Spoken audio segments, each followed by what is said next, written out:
Así que vamos a definir qué llamamos los escritos de los primeros discípulos. ¿A qué nos referimos con esta terminología? Y en segundo lugar vamos a aclarar por qué nos debe interesar esos escritos. Debe haber una motivación. ¿Cuál es esa motivación? En primer lugar, entonces, ¿qué definimos como escritos de los primeros discípulos?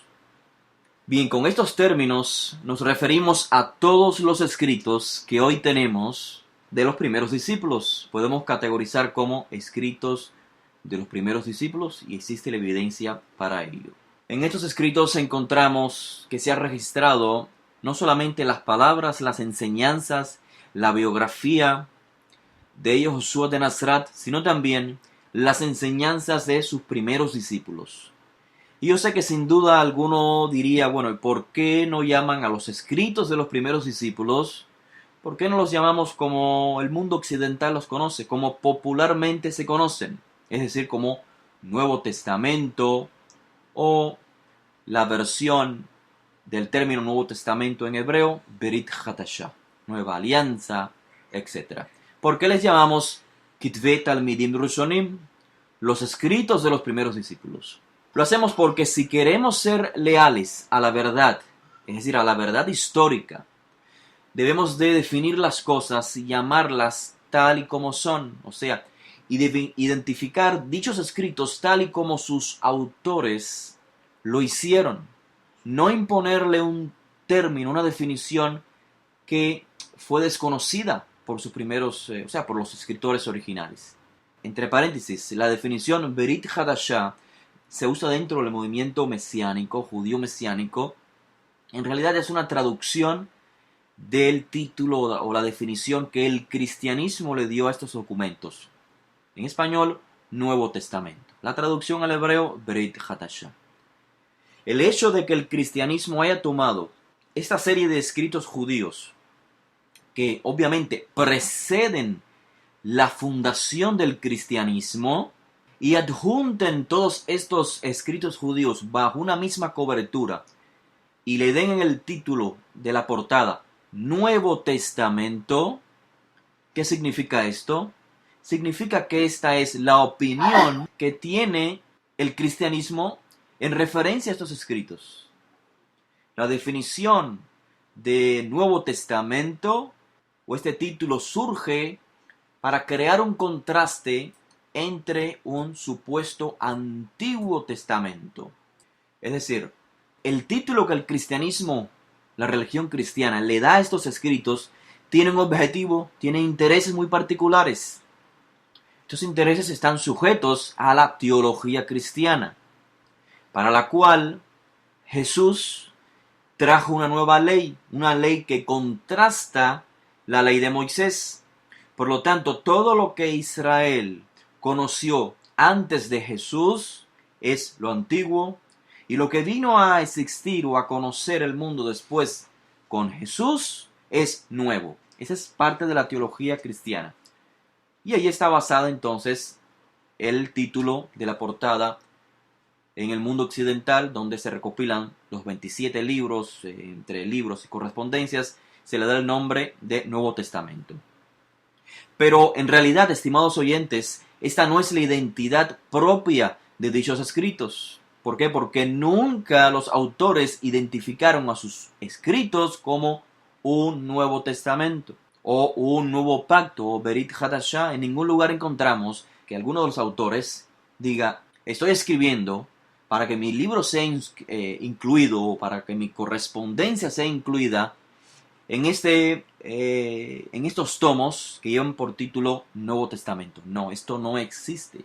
Es una idea que surgió posterior a los escritos mismos.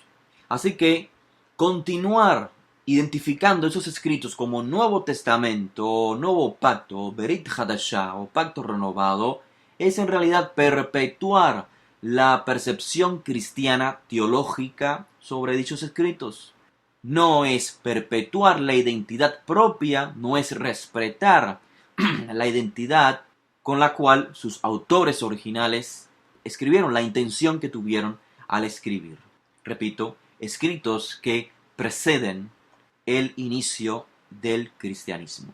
Y lo mismo sucede con los escritos que el mundo occidental conoce bajo el título Antiguo Testamento. El hecho de que el cristianismo identifique estos escritos bajo el título o la cobertura Antiguo Testamento, por supuesto, no significa nada más que la opinión del cristianismo respecto a lo que nosotros llamamos el Tanaj o Kitvei HaKodesh.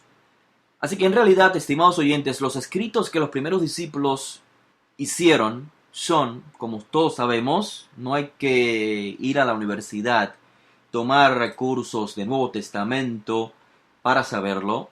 Los escritos de los primeros discípulos son libros, epístolas, correspondencias que realizaron los primeros discípulos de Rabí Josué de Nazaret, en los cuales encontramos, ya dije, la enseñanza del rabino y de algunos de sus primeros discípulos. Esta es su propia identidad y es por ello que los llamamos así, Kitvei Talmidim Rishonim, en acróstico Keter, los escritos de los primeros discípulos. Concebir a estos escritos como inspirados es otro legado teológico del cristianismo, lo cual no hace justicia a dichos escritos. Si queremos valorar realmente desde un punto de vista histórico, respetando la voluntad de los autores, entonces tenemos que concebir los documentos tal y como sus autores lo concibieron. Muchas personas, cuando decimos estos escritos no son inspirados, atacan y nos dicen, bueno, ustedes realmente no creen en ellos porque es palabra de Dios, es inspiración de Dios. Ustedes los desprecian y la realidad es todo lo opuesto. Los apreciamos más que ustedes, me refiero a los adherentes del mundo cristiano. ¿Por qué? Porque valoramos los documentos tal y como los autores quisieron que fuesen valorados. Contienen la enseñanza de ellos y del rabino de todos nosotros. Así que una vez más, concebir esos escritos como inspirados es perpetuar un legado teológico cristiano que no hace justicia a estos escritos. Me explico. Cuando el cristianismo define que un escrito es inspirado, lo hace como queriendo decir que Dios influenció divinamente al autor de tal manera que lo que esta persona escribió fue la misma palabra de Dios, es decir, como un dictado. Esta definición de escrito inspirado claramente no le aplica a los escritos de los primeros discípulos, por una razón muy simple. ¿Cuál es? La razón es que en ningún lugar de los textos que estamos tratando, los autores dicen que escribieron porque el Creador los inspiró o el Creador les dictó. En realidad, si hay algún escrito al cual se le pueda aplicar una definición similar, no inspirado, pero sí similar, es uno solo, Hitgalut Yehoshua, lo que se conoce en Occidente como el Apocalipsis, el libro de revelaciones. ¿Por qué? Porque el autor, Yohanan, afirma que su escrito está basado en una visión divina, pero no en un dictado, sino en una visión. De manera que cuando alguien percibe estos escritos como Nuevo Pacto, Nuevo Testamento, Berit Hadashah, o se refiere a ellos como literatura sagrada cristiana o literatura inspirada por Dios, ya usted puede tener un conocimiento de cuál es la teología que maneja la persona con la cual usted está conversando, cuáles son sus conceptos sobre estos documentos. Y entonces el diálogo que usted pueda tener con esa persona ya puede ser entonces más productivo. Bien, el cristianismo, ¿qué nos diría frente a este planteamiento? Nos diría, bueno, que ustedes no le dan la autoridad que tienen dichos escritos. Y explicamos la razón del por qué realmente quien no le da la autoridad debida es el cristianismo. Porque están poniéndolo en una posición que no le corresponde. Por otra parte, dentro del judaísmo nos dirían, bueno, si estos escritos no son inspirados según ustedes, entonces, ¿para qué los leen? ¿Qué importancia tienen? Enfóquense, dirán, en la Torá, en los profetas. Efectivamente, nosotros nos enfocamos en la Torá y los profetas. Es nuestra base para todos, para todas nuestras concepciones, nuestras creencias. Entonces, en otras palabras, Si no son textos inspirados, ¿por qué nos debe interesar a todos nosotros estos escritos? ¿Qué nos motiva a tener un interés muy particular en estos escritos? Y para que comprendan nuestro planteamiento que les estoy transmitiendo hoy, quiero comenzar con una respuesta. Esta respuesta es citando a uno de los rabinos más destacados de la Edad Media, cuyos escritos aún influyen en nuestros días. Y me refiero nada más y nada menos que Rabbi Moshe ben Maimón, más conocido como Maimónides o el Rambam. En su comentario a la Mishnah en el Tratado Sanedrín, Dav 10, escribió, y traduzco al español: debemos de creer que el Mesías será el más aventajado, la persona más aventajada, el más elevado y el más honorable de todos los reyes que hayan existido, según dijeron todos los profetas desde Moshe Rabbenu hasta el profeta Malachi. Quien duda de ello, es decir, quien pone en duda que el Mesías es el hombre más aventajado y el más honorable de todos los reyes, quien lo duda, no valora su grandeza, niega la Torá, la cual testifica al respecto. Y también escribió en Rambam en Hilchot Melachim, y traduzco al español: todo aquel que no crea en él, esto es, en el Mesías, o quien no espere su venida, está negando no solamente a los profetas, sino también a la Torá y a Moshe Rabbenu. Son palabras no de un discípulo de Rabbi Joshua de Nazaret, son palabras de un rabino que no aceptó la mesianidad de Rabbi Joshua. Sin embargo, estas son sus calificativos, esta es su descripción de cuál debe ser la conducta de todo hijo de Israel, Shomer Torah o Mitzvot, para con el Mashiach. Y cuando él dice creer en el Mesías, debemos entender no solamente como un pensamiento, una idea, como si el Rambam esté diciendo, tenemos que tener presente en nuestro pensamiento la importancia del Mesías. No. Obviamente habla de pensamientos y de ideas, pero un pensamiento o una idea que debe estar acompañada por actos. Una convicción que debe estar seguida por actos. En otras palabras, creer en el Mesías es seguir al Mesías. Creer que el Mesías es el ser humano más aventajado, el más elevado y honorable de los reyes, significa acatar sus dictámenes. De lo contrario, somos hipócritas. En otras palabras, la capacidad del Mashiach como maestro, como rabino, sin igual, está descrita en los profetas, en la Torá, según el Rambam. Y esto es muy claro. No vamos a pasarnos, por supuesto, la conferencia citando las profecías porque no es el objetivo de la charla. Pero ustedes pueden tener una idea breve si van al libro de Isaías capítulo 11.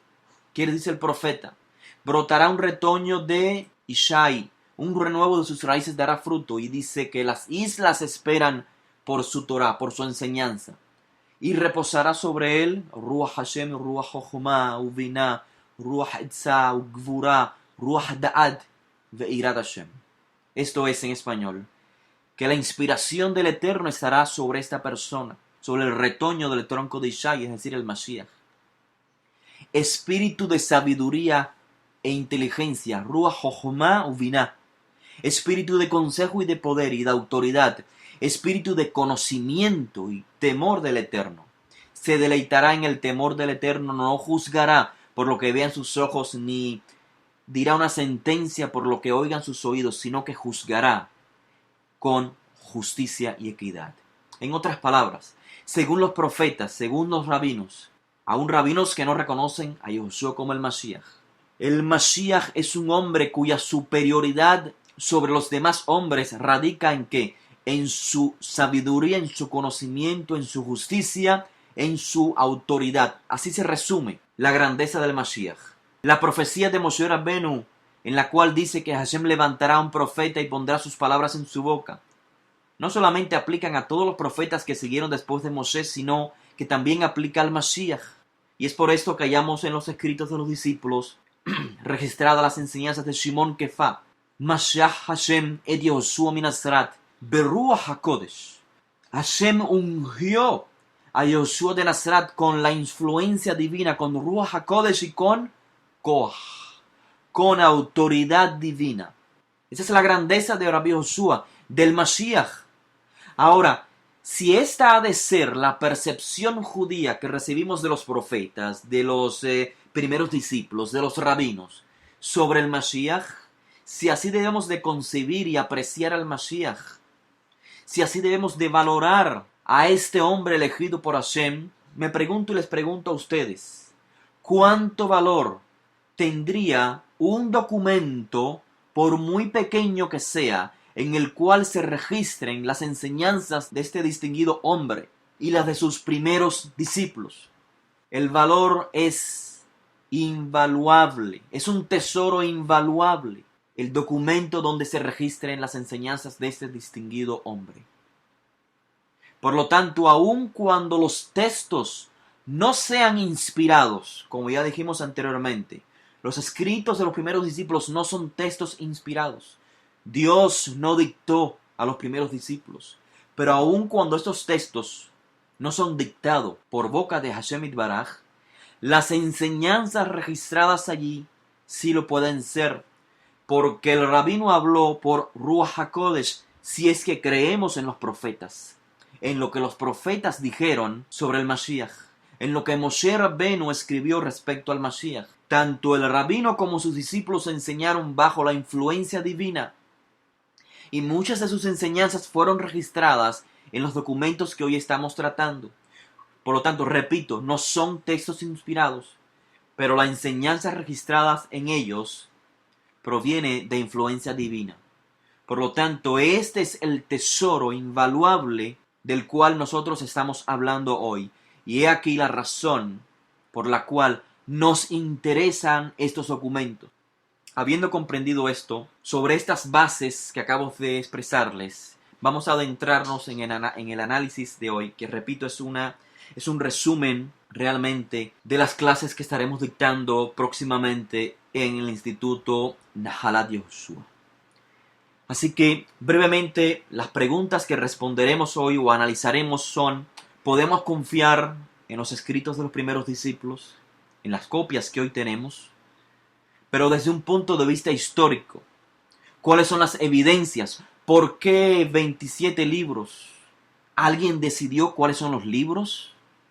¿Existe algún documento que evidencie que alguna vez se sentaron los monjes a estructurar cuál sería el canon del Nuevo Testamento? ¿Estamos ante una conspiración? Es decir, sí, son documentos antiguos, pero fueron alterados deliberadamente, adaptados para satisfacer la teología de una institución religiosa, es decir, el catolicismo o el cristianismo antiguo, o inclusive fueron deliberadamente alterados para satisfacer las necesidades políticas del Imperio Romano que adoptó el cristianismo. Estimados oyentes, brevemente, respondiendo a una de las preguntas previas, ¿alguien declaró algún canon? ¿Existe evidencia? ¿Algún concilio lo hizo así? ¿Como libros sensacionalistas lo hacen público hoy, como si fuese realidad? No. No existe un documento antiguo, no existe un concilio que se reunió para decir estos son los libros que forman el canon del Nuevo Testamento. No existe. No existe tal documento, no existe tal concilio. Cuando en los escritos antiguos, por ejemplo, los registros de Eusebio de Cesarea, Historia Eclesiástica y sus similares, o los escritos de los conocidos padres de la Iglesia, cuando ellos hablan sobre los escritos que se conocen popularmente como Nuevo Testamento, estos 27 libros o cartas no lo dicen en un contexto de canon, sino que dicen estos son los libros que han sido aceptados por la mayoría. En ningún momento fabrican un canon.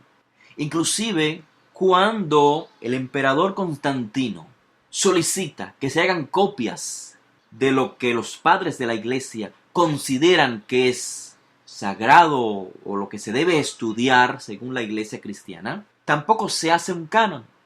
Simplemente se toma un acuerdo de cuáles son los libros más aceptados y estos se escriben. Punto, nada más. No existe un canon que fue producido misteriosamente para formar 27 libros. No existe evidencia. Entonces, ¿cómo surgen estas preguntas? ¿Cómo surge la pregunta de existe una conspiración por parte de los monjes, por parte de la iglesia cristiana? ¿Cómo surge la pregunta de, por ejemplo, ¿podemos confiar en los escritos de los primeros discípulos? ¿Fueron alterados deliberadamente? ¿Cómo surgen estas preguntas? Son preguntas obvias, razonables, que debería hacerse cualquier lector. En realidad, los escritos de los primeros discípulos, ustedes sabrán ya que siempre han estado siendo atacados, desde la antigüedad, por dos grupos en particular. Primeramente por gentiles escépticos y luego también entre los judíos religiosos que no aceptan o no conciben que Yahushua es el Mashiach. Es por esos dos grupos en particular, gentiles escépticos y judíos religiosos. Entre los gentiles tenemos a estos escépticos, pero que no son simples escépticos, sino son escritores de profesión. Los que supuestamente no creen en nada. Esto es lo que dicen los escépticos. Nosotros no creemos en nada. ¿Cierto? Ese planteamiento que hacen. Todo lo ponen en duda. Básicamente, lo que hacen estos escépticos es usar las investigaciones académicas sobre los escritos de los discípulos de tal forma, o sea, las presentan de tal forma que justifiquen sus creencias. Presentan estas investigaciones académicas de una manera que no demuestran toda la verdad. Y a esto, por supuesto, le incluyen el toque de sensacionalismo o de conspiración. Y el lector, por supuesto, ingenuo que desconoce realmente las investigaciones académicas, cae en la trampa. Compra el libro. ¿Por qué? Porque ve un libro bien redactado, autografiado por un académico con grado PhD, y cree que el autor no tiene una agenda en particular. Cree que el autor realmente no quiere justificar su creencia al costo que sea. Porque sí, aunque ustedes no lo crean, los escépticos sí creen. Aunque ellos digan, nosotros no creemos en nada, en realidad sí creen. ¿En qué creen los escépticos? Ellos creen que el que no está de acuerdo con sus planteamientos es un tonto. En esto acordirán todos. En que si ustedes no creen en lo que nosotros planteamos, ustedes son unos tontos. En el otro bando que critica o ataca los escritos de los primeros discípulos, tenemos algunos judíos religiosos, aquellos que se dedican a atacar la mesianidad de Yahushua de Nazaret. Lo único que hacen es que ustedes creen. Repetir lo mismo que dicen los escépticos. Exactamente lo mismo. Planteamiento que hacen los escépticos en contra de los primeros, de los escritos de los primeros discípulos, es exactamente lo que repiten judíos que atacan la mesianidad de Rabbi Yahushua. Pero claro, obviamente, solamente repiten lo que los escépticos dicen respecto a los escritos de los discípulos, no lo que los escépticos dicen respecto, por ejemplo, del Tanaj o la literatura rabínica. No, esto se queda en silencio, esto no lo publican. En otras palabras, no usan balanzas justas, no aplican las reglas por igual, sino por conveniencia. Y luego vamos a ver varios ejemplos de esto que les digo. Bien, entonces, ¿qué dicen los escépticos? Ya sabemos que los judíos que se autodefinen como antimisioneros y nombres similares, lo que hacen es repetir lo que dicen los escépticos. Entonces, ¿qué es lo que dicen los escépticos? Entre muchas cosas, una de las que dicen es, si hace aproximadamente 2000 años, que supuestamente, entre comillas, tomaron lugar los eventos narrados en dichos escritos, ¿Cómo ustedes pueden hoy afirmar que en realidad sucedieron? Señores, hace 2000 años atrás, ¿cómo hoy podemos decir que sucedieron? Otro planteamiento es, si no hay originales, ¿ustedes tienen los escritos de Shimon Kefa? No. ¿Tienen las cartas de Shaul? No. Entonces, ¿cómo es posible saber lo que en verdad registraron los autores originales? El más grande exponente en el mundo entero de los escritos de los primeros discípulos nunca en su vida ha leído en realidad los textos originales. Los manuscritos, los rollos, nunca los ha leído. ¿Por qué? Porque no existen. Entonces, ¿cómo pueden ustedes siquiera preparar una conferencia de algo que nunca han leído? Para ellos todo esto que estamos hablando hoy es ridículo, risible. Y por supuesto aquí agregan el toque de sensacionalismo. ¿Cuál es? Que no hay originales. ¿Por qué razón? Porque fueron quemados. Sí, fueron quemados. Existió una conspiración, algo oculto, un plan secreto por parte de la Iglesia Católica de quemarlos. Y si acaso sobrevivió algún documento, pues está escondido en los archivos secretos de la Iglesia Católica, para que nadie los descubra y nadie sepa la verdad. Así plantean ellos. Otro planteamiento es, según los hallazgos, según los manuscritos encontrados, cuando se comparan todos ellos, los más antiguos, hay aproximadamente entre 300.000, escuchen, 300.000 a 400.000, según ellos, variantes textuales. Repito, cuando se comparan los manuscritos más antiguos hallados hasta nuestros días, se comparan los manuscritos, hay aproximadamente entre 300.000 a 400.000 variantes textuales. Lo que es igual a que el número de variantes sobrepasa las palabras mismas que componen los escritos de los discípulos. ¿Te imaginas? 400.000 variantes que son descritas, estas variantes son descritas por los escépticos y por los críticos como errores. Ellos hacen un equivalente que variante textual equivale a un error.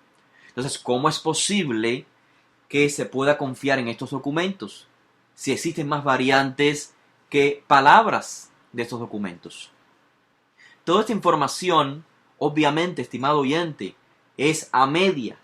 Son verdades a medias, son presentadas, sí, son registros, son resultados académicos, pero están presentadas por estas personas a medias, es decir, de manera manipulada. ¿Qué es lo que no te dicen? ¿Qué es lo que no te dicen estas personas? Por ejemplo, no te dicen la cantidad de manuscritos que fueron comparados para llegar a la suma hipotética de 400.000 variantes. No te dicen cuántos manuscritos compararon. Yo se los voy a decir hoy. Y no se los voy a decir porque es una información que está escondida. Es una información pública a la cual todos pueden tener acceso.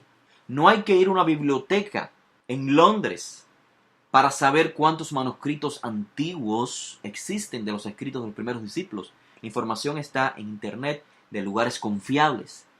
En los mismos sitios de los cuales los escépticos sacan la información, pero las presentan, las publican en libros de manera manipulada.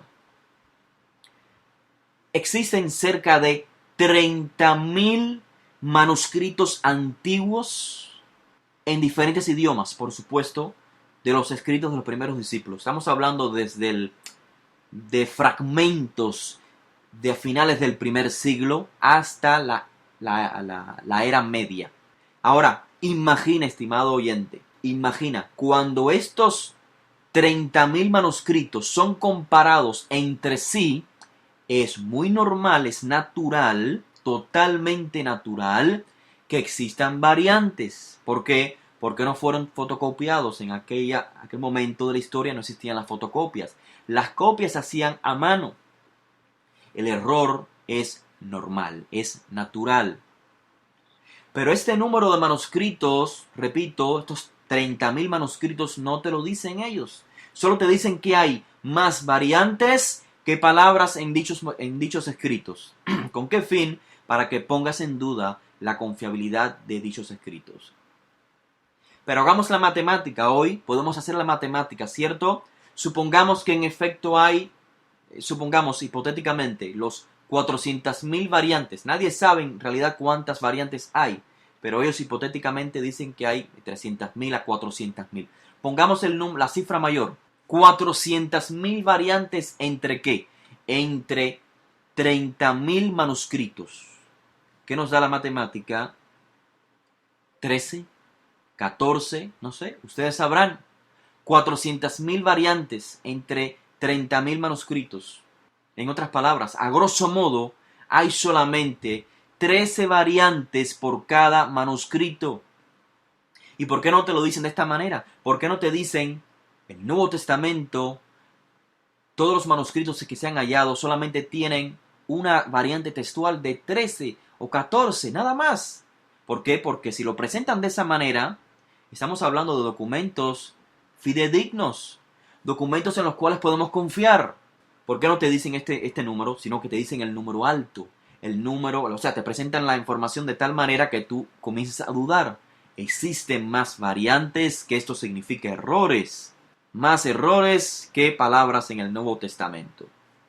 ¿Qué son 13 variantes por cada manuscrito, estimados oyentes? Prácticamente nada. Ahora miremoslo de otra manera. Si hubiera una sola variante entre los 30.000 manuscritos, ¿de cuántas variantes estamos hablando? De 30.000 variantes. Ahora, ¿cómo yo te transmito esta información? Puedo hacer cambiar tu parecer al respecto de estos escritos.